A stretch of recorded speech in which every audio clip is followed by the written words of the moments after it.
Prepare to be astonished. That's right, it's that time for the Marty Monologues.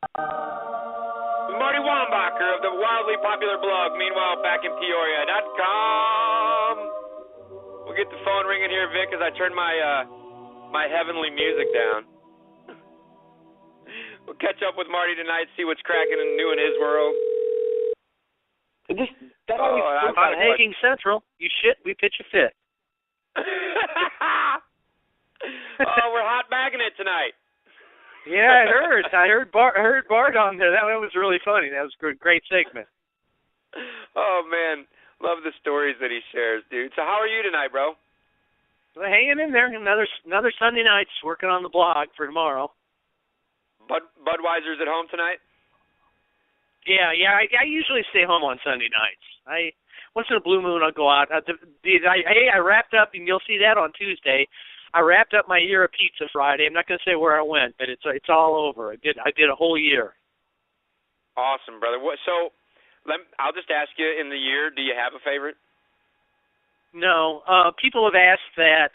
What I'm going to do, I'm going to put the thing up on Tuesday, and then a week after that, I'm going to do a roundup of, just kind of all what happened, the 2 pizza parties that we had, the different road trips that Scott and I took. Just kind of put the highlights up, and I'm going to put, because I did rate them from 1 to 4 stars. So I'm going to group them in all the 4 stars and the 3 stars. So just let people get a good idea and list of places they can go. It's a nice list of 52 places you can go get pizza around here.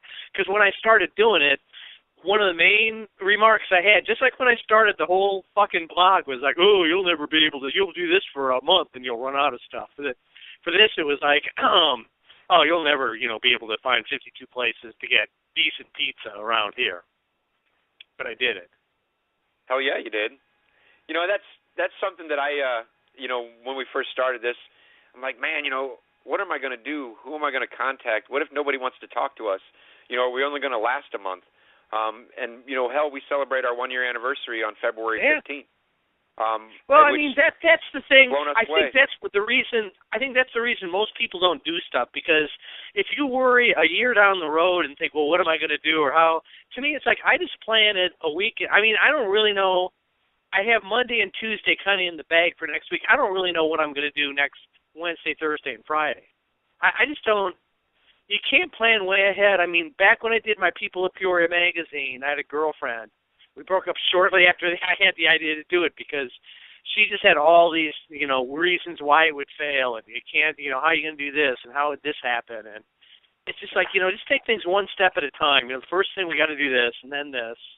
And you can't worry about next month.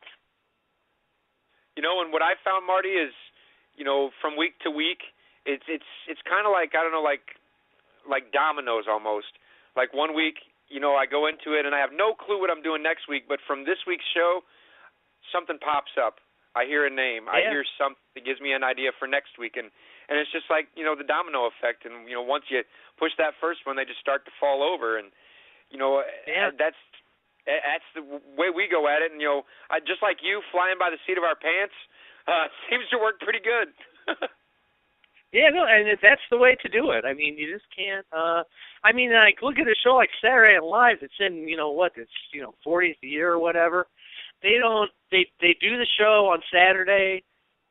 They have. I've read a book about Saturday Night Live, and this has been their schedule since day one. This is why in the beginning they were all doing tons of cocaine, because, the new cast members are. I read a cast member once say that they were just exhausted because he said, we're still on the schedule they had in the beginning when they were all doing cocaine, but we don't do coke. Because, basically they do the show on Saturday, Sunday, they have a big party Saturday night, they all, sleep all day Sunday, and then they go in Monday, meet the host, and they have Tuesday and Wednesday to write the show. Then Thursdays and Fridays, they start doing dress rehearsals. So could you imagine that?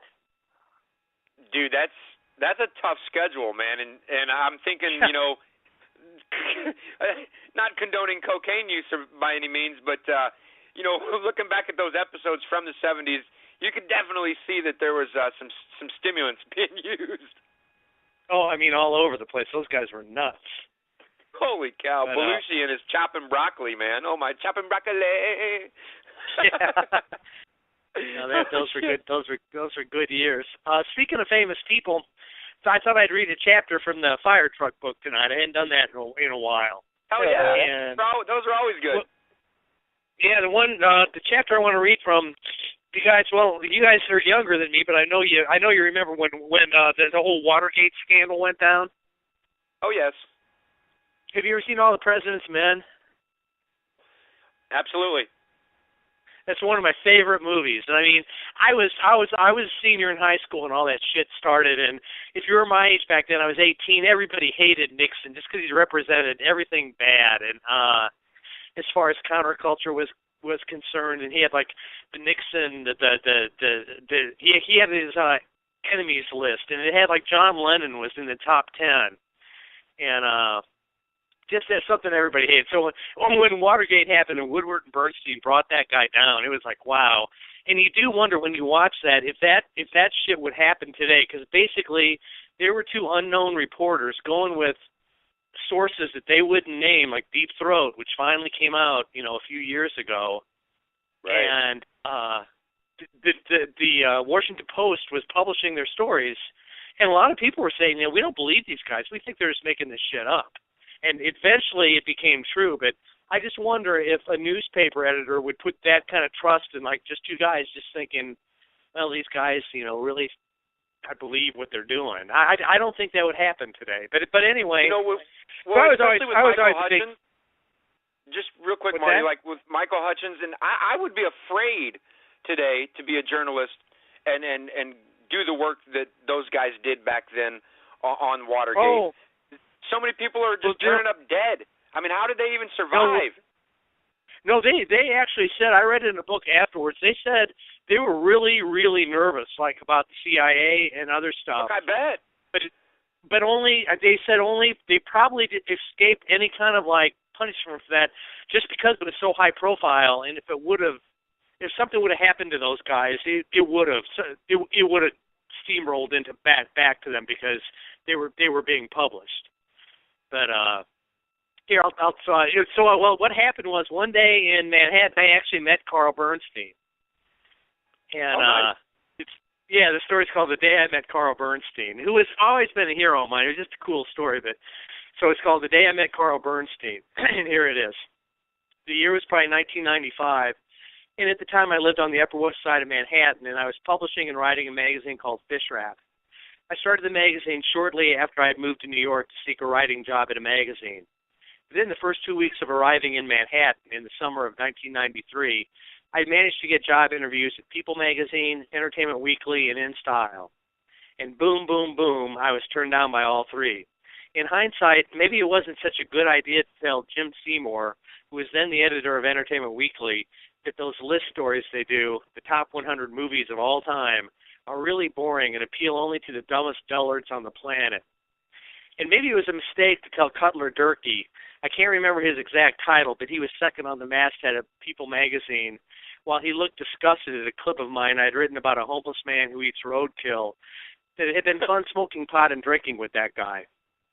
And maybe, just maybe, it was a mistake telling the woman, I completely forget her name and title, that I thought In Style was a real piece of celebrity ass-kissing trash. In any case, being told in such short order by all three editors to go away and not come back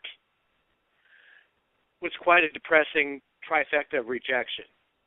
But in spite of their naysaying, I picked myself up, dusted off my jeans, and sent clips and pitch ideas to Spin, Rolling Stone, Esquire, GQ, Playboy, New York Magazine, and any other title I thought might be interested in my unique writing style and ideas for eye-popping stories.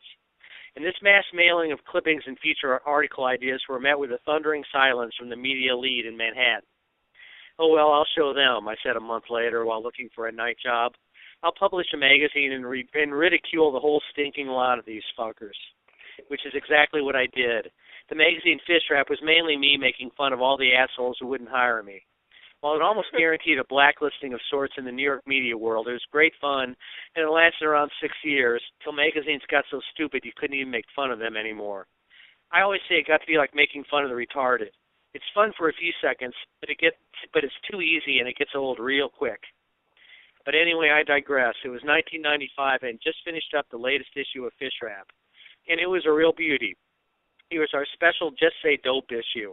The cover story was an interview with Stephen Hager and John Holmstrom from the magazine High Times. We had a special Bud of the Month fold-out that was of the cast of Father Knows Best, with a circle around the head of the troubled middle child Bud. What was great was after the show went off the air, the real-life Bud was busted for possession of pot. The issue also featured an oral history of the book Please Kill Me by Legs McNeil and Gillian McCain. It was a good issue, and I was packing up comp issues that I would deliver all around town to the various magazines I made fun of. I packed my bag up and started to head down Amsterdam Avenue towards the Time Inc. offices. Rolling Stone and Entertainment Weekly were also a stone's throw away from the Time Life building, so I could hit quite a few magazines in this trip. My bag was stuffed with issues, and I carried many more in one of those oversized Duane Reade plastic bags. As I plodded towards Midtown, somewhere around 65th Street, I happened to look over at a payphone and saw a short, weathered-looking man with gray hair talking into the phone. He was wearing a white trench coat. A younger, attractive woman stood by his left side. I looked at him briefly, then continued walking while thinking to myself, I've seen that guy somewhere. 3 blocks further, I stopped dead in my tracks. Fuck me, I said aloud to myself. That was Carl Bernstein. Carl Bernstein, as in Woodward and Bernstein. As in the writers from the Washington Post that uncovered the Watergate scandal when nobody else would cover the story. As in one half of the team who wrote All the President's Men, a book I've read about 50 times, and I've seen the movie probably more times than that. This guy was my hero. Carl Bernstein ripped Richard Nixon's nuts loose and then put them on a silver platter and handed the balls back to the president and forced him to resign or be impeached. Carl Bernstein was one of the reasons I became a writer, and I just walked past him. Stupid, I said, hitting myself in the forehead. I really would have loved giving this guy a copy of Fish Wrap and telling him what a hero he was to me, and I walked right past him. I decided to trace my steps back 3 blocks on the slight chance that he was still around the area. I hurriedly jogged back to the payphone, but now a burly guy with a beat-up blue jean vest and a giant ZZ Top beard was yakking away, probably to some methamphetamine dealer a few blocks away. I absent-mindedly walked another block and squinted into the distance and saw the back of a white trench coat walking down Amsterdam. It was him. I took off like a shot. 1 block, 2 blocks, and I was standing right beside Carl Bernstein on the corner waiting for the light to change. I took a deep breath, and then I spoke. Excuse me, I said nervously while sweat rolled down my forehead. You're Carl Bernstein, right? He narrowed his eyes and he looked me up and down. I was wearing old black Levi's, black boots that were coming apart at the heel, and a black shirt with a hole in the elbow. Plus, I was sweating profusely by now. I sweat heavily in normal conditions, but when I get nervous or unsettled, the sweat literally pours out of me. Think Albert Brooks in broadcast news.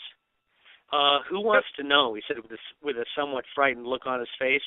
The woman tugged away at his sleeve. Fuck, I thought, he thinks I'm a crazy person. I took a deep breath and started talking. Well, my name's Marty, and I do a magazine, and, you're my hero. I hated Nixon, and Watergate was great, and it was you that did all that, and I'm a writer, too, and, you're my idol. I was talking a mile a minute and sounded like a complete nut job, but I think Mr. Bernstein was just relieved I wasn't the second coming of the son of Sam. He smiled and interrupted. Whoa, slow down. Marty, you said? Holy shitballs, he was talking to me like I was a normal person. Yeah, I answered. My name's Marty. Hi, Marty, he said while stretching out his arm for a handshake. My name's Carl. I shook his hand and profoundly replied, yeah, I know. So what's this magazine you say you do, he asked. Oh, yeah, I excitedly shouted out while pulling one out of my bag and handing it to him. It's called Fish Wrap, and it mocks the world of mainstream journalism, I explained. He flipped through the magazine and said, you do this whole thing yourself? Well, a friend of mine does most of the page layout, but I think of all the story ideas and write most of it myself, I said proudly. Wow, that's really great, he said while thumbing through the magazine. Well, I got to tell you, I said, going back into stalker mode, you're a real hero to me. I remember when the whole Watergate thing went down. Man, that was great. I was in high school, and I remember reading the story and then reading about you and Woodward breaking the story in the book and the movie. Yeah, those were heady times, all right, he said, shaking his head. The woman now had a big grin on her face and was beaming a smile at Bernstein. You guys are on the cover of Rolling Stone, I commented. That's right, that was nuts, he said, smiling at the memory. Then an awkward silence settled in. Well, listen, he said, grabbing the woman's hand, we've got to be running, but it was great meeting you, Marty. Thanks for your magazine. I like people who make fun of the media, he said, smiling while shaking my hand. Well, it was a real thrill meeting you. My voice trailed off because I couldn't bring myself to call him Carl. Bernstein smacked me on the shoulder with the magazine and said, keep writing, my friend, and then he headed on down the block. I ran home and called some of my friends in my hometown of Peoria, Illinois. Nobody was around, but I finally got hold of my friend Moon at the finance office he runs. I called him. His secretary said he was in a meeting, and could she take my name and number, and he'd call me back. No, I barked into the telephone. Tell him to get on the phone right now. It's a goddamned emergency. She put me on hold, and shortly Moon was on the other line. Marty, he spat out excitedly, what's wrong? Nothing's wrong, asshole. Guess who I just met, I asked. I'm in a meeting here, Moon said sharply. Fuck that. I just met Carl Bernstein, I told him in proud tones. Is this why you called? Moon asked in a voice steeped in anger. Yeah, can you believe it? I gave him a copy of Fish Wrap, and he told me to keep writing. Carl Bernstein told me to keep writing, and he called me his friend. Me, Carl Bernstein's friend. Can you believe it? I didn't say anything else because I realized he'd hung up on me at the beginning of that last sentence. God damn it. Damn it, Moon. I had to go into work, so I showered and couldn't wait to walk in and tell everyone that I met Carl Bernstein and gave him a copy of my magazine. I worked the overnight shift at a small pre-press service bureau in downtown Manhattan. As I walked in, I quickly announced, today I met Carl Bernstein and gave him a copy of Fish Wrap, and he told me to keep writing, and he called me his friend. Nobody even looked up. We got a lot of rush jobs due tonight, Giovanni, one of the daytime managers told me, so I started working. It was a long night. That morning when my shift was over, I bought a six-pack of beer and went home and reread All the President's Men. That's the end. Oh, yeah, dude. Oh, man. Meeting Carl Bernstein, that would be awesome. Yeah, it was just like a little cool moment in time where, and what really made me feel good was he really like was looking at the pages of Fish Wrap and reading stuff, and he did. It made me feel good because he kind of said, "Wow, you do this all yourself." Kind of like, how do you do that? Right. Well, that's one thing that I have noticed, and I mentioned that fucking guy from People Magazine, Cutler Durkee, who was, I think, the associate editor. Yeah, that's it. And he interviewed me, and at the time I had clips from People of Peoria, and he was asking me about the magazine. He's like, "Well, who did all your layout and everything?" I'm like, "Well, just me and a friend of mine." I'm like, "Don't you know like Quark Express and that?" And he's like, "I don't even know what that is." I said, because at the time I'm sure that's what they used. Right. Well, I said, "I'm sure that's what your art department uses." He's like, "I don't even want to know how that stuff works." The people in journalism and the media, they just don't want to know the other end of it. So it short circuits them when you say, "Yeah, I did this whole thing all by myself." They just don't know how to act, and that's. Well, because in a lot of ways. Oh, go ahead. In a lot of ways, it's because they're too lazy to want to. They're too lazy to want to learn how to do it because they have all this money behind them. But that's why that's why they're always beholden to a company like Time Inc., who will constantly tell them what to do, and they'll never have the freedom to really do what they want to do, which is what I'm doing and what you're doing. I mean, neither of us are like making any money doing it, but there's something to be said for the freedom to do exactly what you want to do and have an audience that's either listening to it or reading it. And to me, in a lot of ways, I'd rather work my night job and be able to do exactly what I want to do. Absolutely, and that's the thing that I love about this show is each and every week, there's nobody telling us, what we have to do, what direction it has to go in. That's one reason why I haven't really reached out for sponsorship. Because then I've got to kind of be careful. I don't want to say be careful, but then at that point, they have the sponsors, have an image to uphold, and if you're putting out something that they don't necessarily like, they're gone, and so that would kind of limit what we could do, and so we just do what we do, and I like what you do, Marty, and I think that speaks volumes as well for just hard work and effort, and in life, if you really truly want to be happy and do what you want, you got to do your own thing. No, you do, and it is cool to have on the blog Saturday and Sunday. I kind of did a look back. I don't know. I just started thinking about it the other week. I just realized that I've been blogging since 2009, almost every single day. So the last 6 years of my life is kind of Huh? I said, yeah, 6 years. Yeah, 6 years. So, and like I say, there's been maybe a month between each blog, but so literally about the last 6 years of my life is documented online every day.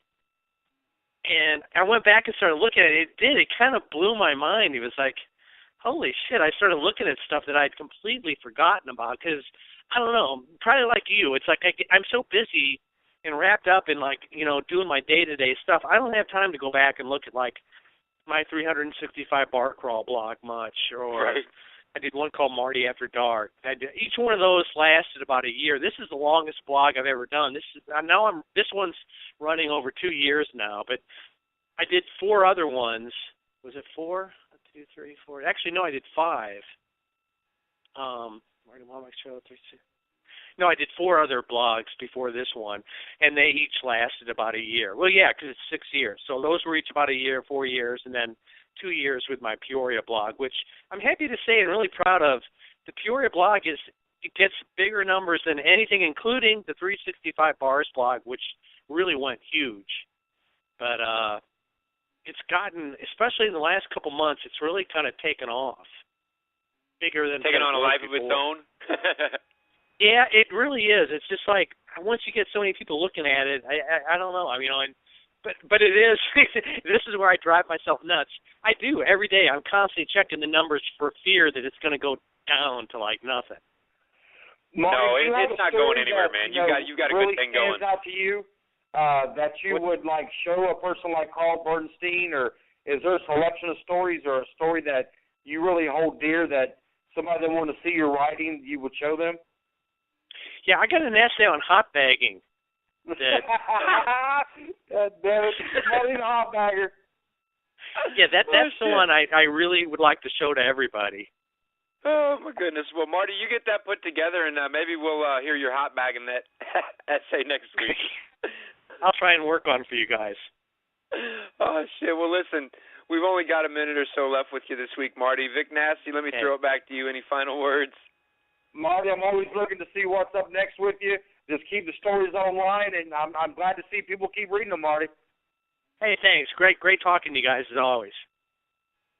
Absolutely. Well, Marty, you be well, my man. For myself, Vic Nasty, and everybody listening tonight, we want to say thanks again, and we will talk to you next week.